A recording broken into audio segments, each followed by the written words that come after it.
Vous avez du mal à déposer vos dossiers en préfecture. Vous ne savez comment faire.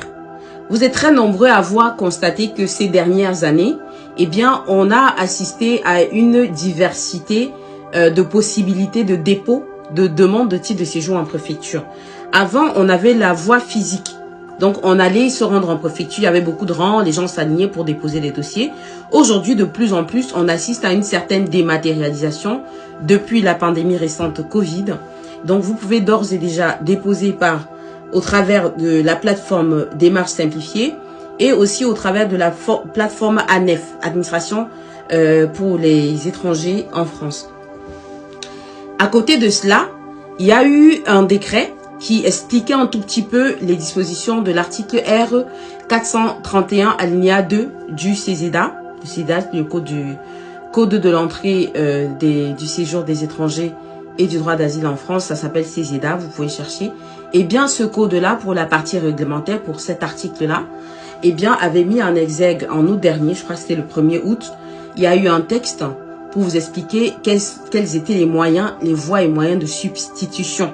Je vous avais dit que lors de ma formation, j'avais présenté un mémoire sur la lenteur en droit administratif, en droit des étrangers, pardon, sur la lenteur en droit des étrangers. Il y avait un promotionnaire qui avait travaillé sur les voies dématérialisées en droit des étrangers, les voies de dépôt de dossiers dématérialisés. Et donc, il avait vraiment mis en exergue, merci, il m'avait envoyé son mémoire, il avait vraiment mis en lumière toutes les difficultés que pouvait rencontrer non seulement l'administration, mais aussi les usagers pour déposer leur dossier. Donc, cet arrêté du 1er août 2023 était venu mettre un peu de l'huile sur ce qui grinçait en fait. Donc, on avait mis à votre disposition des points d'accueil numériques au niveau des préfectures et vous remarquerez que au niveau des sites des préfectures, vous avez désormais les liens pour envoyer des mails s'il y a un souci.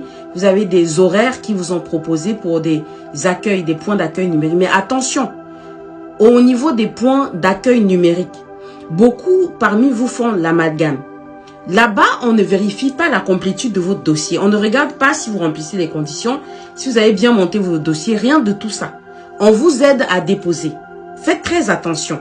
On vous aide à déposer simplement votre dossier.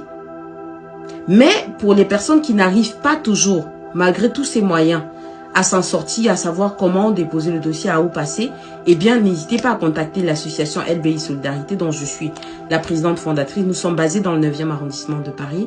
Je vais vous laisser l'adresse email là, ou les zones de contact, pour pouvoir nous approcher. Si vous dites que vos dossiers est prêt à être déposés, n'hésitez pas à venir, on vous accueillera à bras ouverts.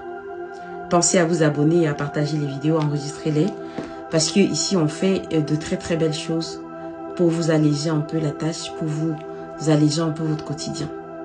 Voilà, je vous remercie.